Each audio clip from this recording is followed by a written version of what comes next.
Selamat siang anak-anak, selamat berjumpa kembali kita di pelajaran seni musik.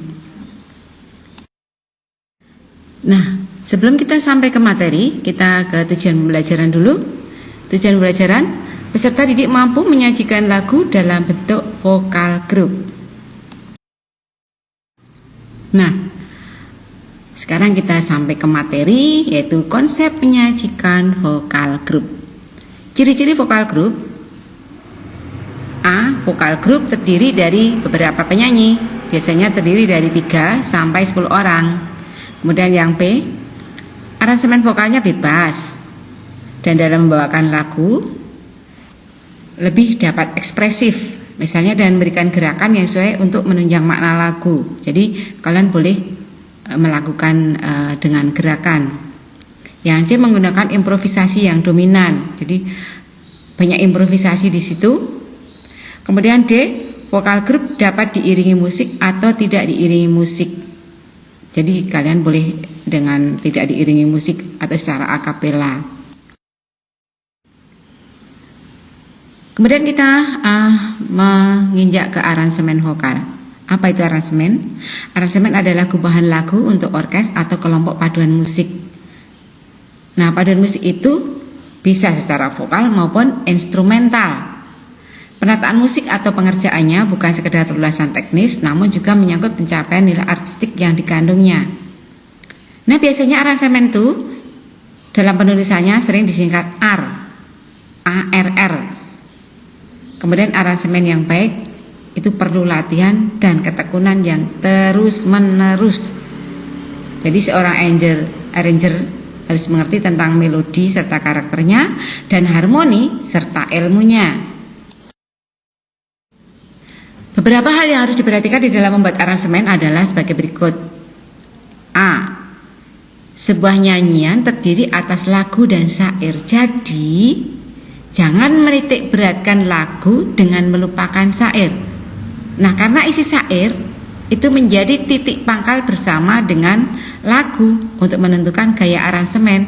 Nah, jadi syairnya itu isinya apa? Apakah isinya bertema sukacita, senang atau sedih.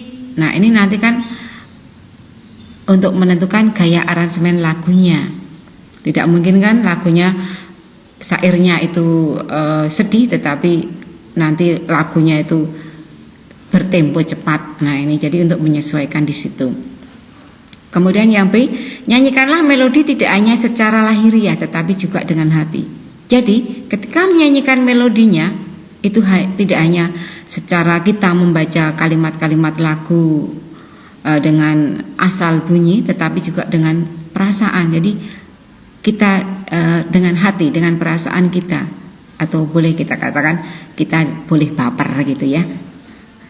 Kemudian yang C, dalam menyusun aransemen yang penting adalah bunyinya. Jadi dalam aransemen vokal itu yang penting adalah bunyinya. Aransemen vokal tidak bisa dibunyikan dengan instrumen karena ambitus vokal dan alat musik berbeda. Ambitus vokal itu terbatas, tetapi alat musik bisa menjangkau dengan nada-nada yang terendah maupun sampai yang paling tinggi bisa. Kemudian yang D, aransemen yang baik adalah hasil dari suatu perkembangan. Nah, jadi aransemen yang baik itu hasil dari suatu perkembangan. Jadi kita mengembangkan sesuatu yang sudah ada. Jadi dikembangkan menjadi tambahan-tambahan yang lebih bagus. Yang E, belum tentu sebuah aransemen akan berbunyi lebih indah karena detail dan rumitnya susunan unsur-unsur musiknya. Nah, ini. Jadi sebuah aransemen itu belum tentu karena detail dan rumitnya susunan unsur musiknya menjadi lebih indah. Bahkan malah semakin hancur di situ juga bisa. Tetapi memang kita harus membuat musik secara detail, tetapi belum tentu yang detail itu dan rumit itu menjadi bagus. Dan belum tentu aransemen 5 suara akan lebih bagus daripada aransemen untuk 4 suara atau 3 suara. Nah, ini teori harus dilakukan dengan praktik dan mengalami proses dan penyesuaian. Jadi ini harus berulang dan diperlukan latihan-latihan sehingga ditemukan suara yang betul-betul pas. Sekarang kita ke membuat aransemen vokal. Langkah-langkahnya: 1. Wilayah suara manusia. Sebelum mengaransemen vokal, terlebih dahulu kita mengetahui wilayah suara manusia. Nah, batas wilayah atas maupun batas wilayah bawah dapat dilampaui dengan 1 atau 2 nada. Inilah gambaran wilayah suara manusia. Kita lihat yang bagian atas adalah suara wanita dan yang bawah itu adalah suara pria. Suara wanita terbagi menjadi sopran, mezzo-sopran, alto, dan suara pria terbagi menjadi tenor, bariton, dan bass. Nah, suara wanita sopran itu adalah suara tinggi. Kemudian mezzo-sopran itu sedang, kemudian alto itu rendah. Kemudian tenor adalah suara pria yang tinggi, kemudian bariton adalah suara pria yang sedang, kemudian bass suara rendah pria. Nah, suara sopran kita mengenal. Siapa itu yang punya suara sopran di negara kita Indonesia? Kalian mungkin mengenal Lyodra, Gita Gutawa. Itu suaranya tinggi melengking ya. Untuk suara wanita itu tinggi sekali, itu sopran. Kemudian Aning Katamsi untuk lagu Seriosa ya. Kemudian ada juga Putri Ayu. Nah, ini biasanya penyanyi-penyanyi Seriosa itu mempunyai suara sopran. Kemudian yang tenor kita mengenal Judika, kita mengenal Once. Itu suaranya tenor ya, tinggi sekali. Kemudian warna register suara manusia. Warna register suara manusia dibedakan menjadi suara dada, suara tengah, dan suara kepala. Nah, suara dada ini untuk menciptakan suasana tenang dan kurang energik, mudah menjadikan lelah dan biasanya lembut. Jadi suara-suara yang lembut itu dihasilkan dari suara dada, tetapi mudah menjadikan lelah. Suara tengah memiliki nada cemerlang, mantap, dan paling mudah untuk dinyanyikan. Jadi kalau kita menyanyikan, kebanyakan kita menggunakan suara tengah supaya nadanya cemerlang, mantap, dan mudah untuk dinyanyikan. Kemudian suara kepala. Suara kepala memperlihatkan ketegangan yang dibutuhkan untuk mengeluarkan nada-nada. Sering dipaksakan, hanya cocok untuk puncak-puncak lagu. Atau kalau kita mau mencapai nada tinggi, kita menggunakan suara kepala. Ini, jadi dipaksakan untuk mencapai nada tinggi, memang menggunakan register suara kepala ini.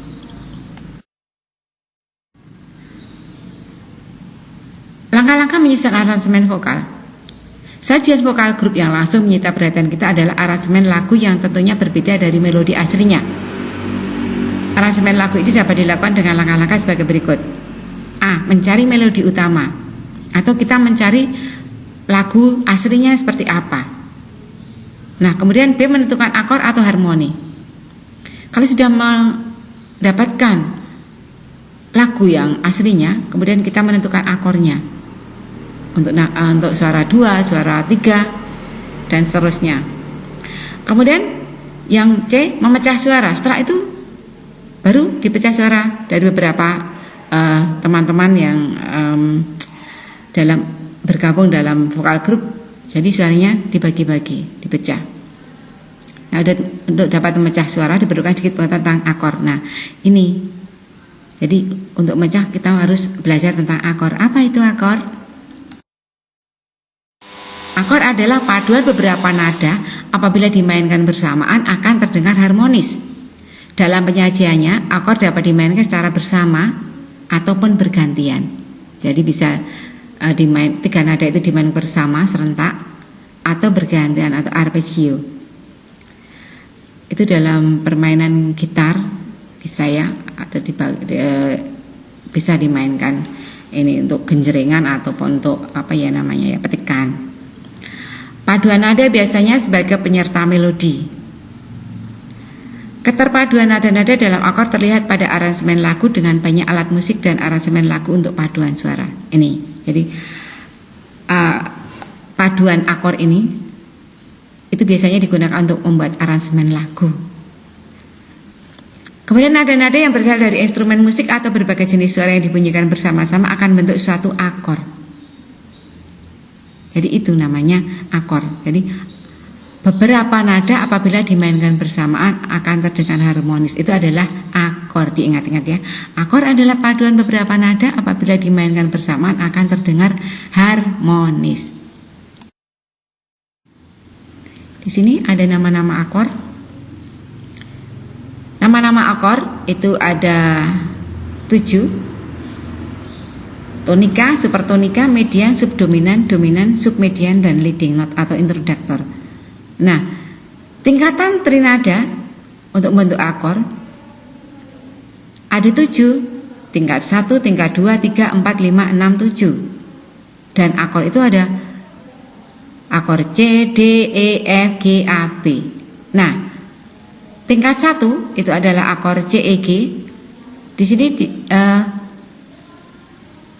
dinamakan tonika. Kemudian tingkat 2 di F, A. Tingkat 3 E, G, B. Tingkat 4 F, A, C. Tingkat 5 G, B, D. Tingkat 6 A, C, E. Dan tingkat 7 B, D, F. Nah, dari ketujuh akor ini ada yang dinamakan akor pokok.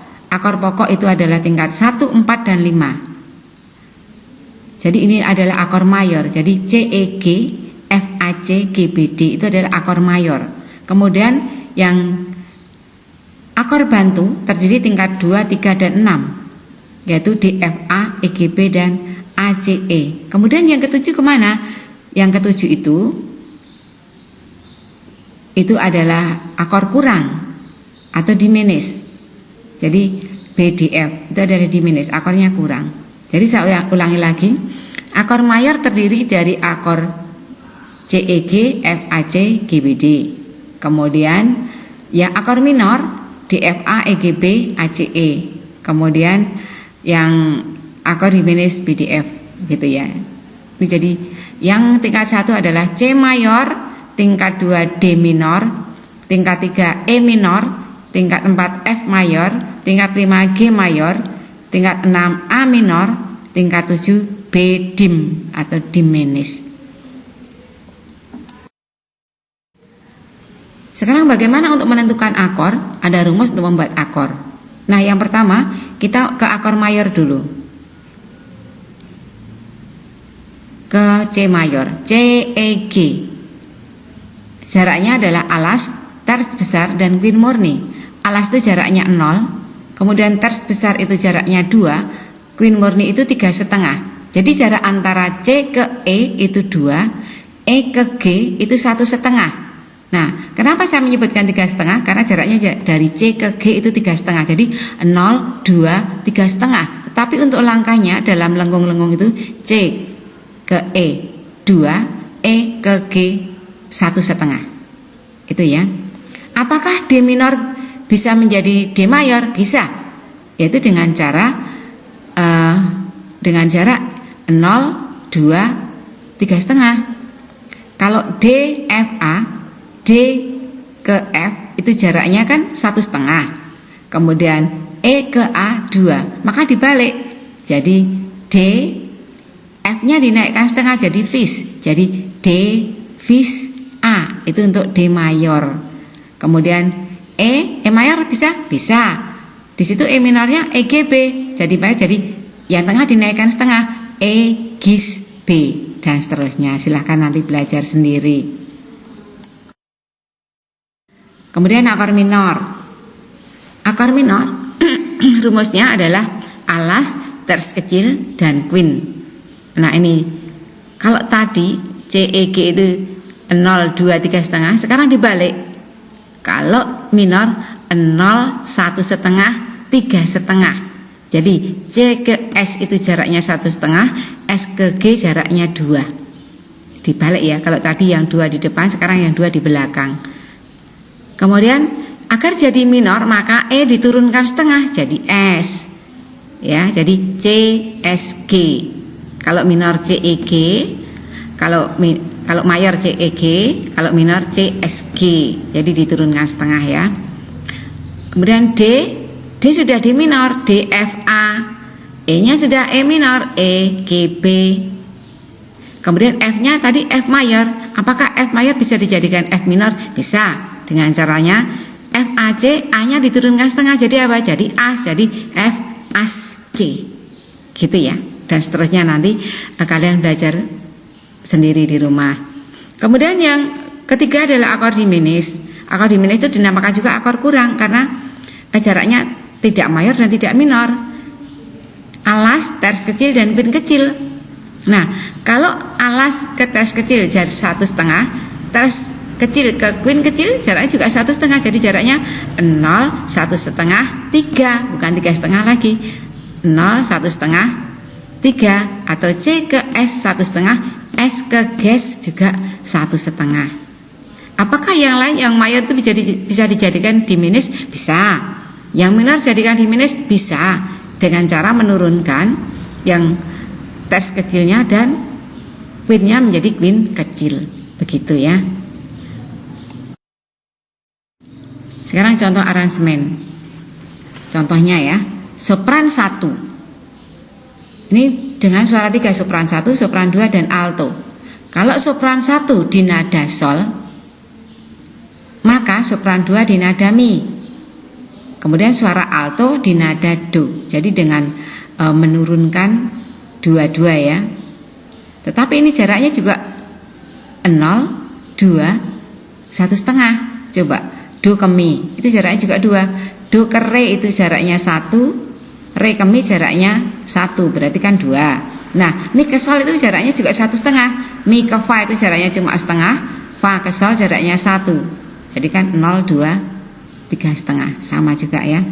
Begitu nada yang lain seperti itu. Kalau misalnya yang sopran 1 nadanya la, kira-kira sopran 2 di mana nadanya? Fa, betul. Kemudian suara alto di nada apa? Re, jadi re, fa, la, gitu. Itu ya. Itu kalau nanti kalian membuat komposisi atau aransemen nada gitu ya. Berikutnya improvisasi lagu. Tahapan selanjutnya mengemas sajian musik vokal. Yang lebih menarik yaitu dengan membuat variasi nada pada melodi lagu di beberapa bagian dengan catatan pengembangan nada atau variasi nadanya harus tetap berjalan di akor yang sama. Jadi yang dikembangkan adalah melodi lagunya. Jadi beberapa bagian saja. Nah, di sini juga dicontohkan bahwa nanti dalam vokal group itu bisa menambahkan intro. Intronya itu nanti biasanya diambilkan dari koda lagu. Jadi paling belakang itu lagu terakhir ya. Itu yang kodanya itu dinyanyikan di depan. Jadi dinyanyikan dahulu menjadikan intro untuk intro. Kemudian nanti di tengah diberi interlude. Interlude-nya itu bisa berupa musik, tetapi juga ada kita tambah dengan misalnya cu atau itu untuk intro juga boleh, untuk interlude juga boleh. Dan nanti juga ditambah kodanya ditambah. Kalau misalnya lagu itu yang terakhir itu cuma dinyanyikan sekali, tapi ditambah lagi menjadi 2 kali atau 3 kali dengan suara yang berbeda atau semakin meninggi atau semakin merendah. Nah, itu nanti disesuaikan sesuai dengan kreativitas arranger atau pembuat aransemennya. Nah, kita mengubah lagu. Mengubah lagu modern secara vokal group, yaitu kita menentukan dulu lagu apa yang mau kita nyanyikan. Apakah bentuk pola lagu itu berpola ABAB atau berpola AB atau berpola ABC atau berpola AABB atau AABA. Nah, ini nanti kita sesuaikan untuk menjadikan lagu itu menjadi lebih indah. Dinyanyikan secara selang-seling atau berulang-ulang. Misalnya nanti 2 anak menyanyikan yang bagian A, yang 2 anak bagian B, dan seterusnya nanti dibagi-bagi di sini. Nah, sekarang ini contoh lirik lagu Laskar Pelangi. Kita mau melihat bentuk atau pola lagu. Kalian bisa lagu Laskar Pelangi? Nah, sekarang yang pertama ini diberi tanda A. Mimpi adalah kunci. Dengarkan nih. Mimpi adalah kunci. Kemudian yang A1 di situ kamu lihat. Laskar Pelangi takkan terikat. Nah, mimpi adalah kunci Laskar Pelangi. Sama kan?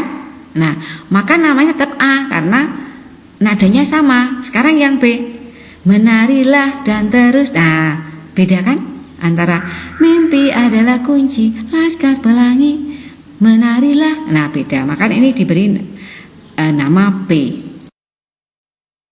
Berikutnya, cinta kepada hidup. Nah, sekarang Laskar Pelangi, cinta kepada hidup. Sama kan?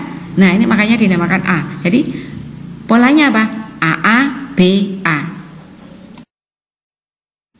Contoh lagu yang kedua. Nah, lagu ini bentuknya ABC karena bait 1, bait 2, bait 3 tidak sama. Selalu berbeda-beda. Sekarang kita ke bait pertama. Hari-hari terus berlalu. Kemudian yang B, hadapilah segala tantangan. Nah, beda kan? Hari-hari hadapilah segala tantangan. Beda. Makanya namanya B karena berbeda. Sekarang yang C, hidup tiada mungkin. Ya. Hidup tiada mungkin tanpa perjuangan. Nah, beda kan? Hari-hari hadapilah, hidup tidak mungkin. Nah, maka ini namanya C. Karena masing-masing tidak sama.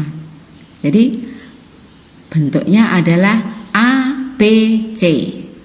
Atau contoh yang lain, misalnya ini lagu Bengawan Solo. Coba, ini Bengawan Solo bentuknya apa ya? Dengarkan dulu. Bengawan Solo, riwayatmu ini. Ya, sudah. Kemudian musim kemarau, tak seberapa airmu. Sama. Bengawan Solo, musim kemarau. A atau B? A. Jadi masih A dan A. Sekarang yang bait ketiga. Mata airmu dari Solo. Sama? Musim kemarau, mata airmu. Beda kan? Nah, ini yang. Kemudian yang bait keempat. Hidup perahu. Sama dengan Bengawan Solo. Sama. Jadi bentuknya apa? A A B A. Jadi A A B A. Oke. Nanti kalian bisa mencari contoh yang lain. Lagu apa? Ini lagu bentuk A A B A sudah, A B C sudah, dan contoh Bengawan Solo juga A A B A. Sekarang saya mau kalian untuk mencari ini untuk lagu Bangun Pemudi Pemuda. Bangun Pemudi Pemuda itu nanti bentuknya apa? Bangun Pemudi Pemuda Indonesia, tangan bajumu sing-singkan, dan seterusnya. Itu silahkan nanti bentuknya apa. Nah, ini dicari ya. Nah, tugasnya selain tadi mencari bentuk lagu Bangun Pemudi Pemuda, nah tugasnya ini buatlah vokal grup dengan 5 atau 6 siswa setiap kelompoknya. Kemudian rekamlah dalam bentuk video. Nah, dalam hal ini kalian bisa membuat kelompok. Nah, kelompoknya ini nanti direkam. Tetapi jangan lupa kalian tetap menjaga protokoler kesehatan. Jadi bagaimana caranya supaya tidak berkerumun-kerumun. Jadi saya cuma ambil 5 atau 6 siswa setiap kelompoknya itu, tetapi jaga jarak ya, cuci tangan, pakai hand sanitizer, juga bisa pakai face shield ya. Kalau misalnya pakai masker kan tidak bakal bunyi suaranya, tetapi pakai whistle kan masih bisa bunyi, tapi mau dibuka boleh, asalkan tidak harus berhadapan-hadapan dengan temannya. Nanti berdiri berjajar saja, oke? Terima kasih anak-anak, dan selamat mengerjakan tugas. Semoga kalian tetap diberikan kesehatan oleh Tuhan dan tetap semangat di dalam kelas 9 ini. Terima kasih.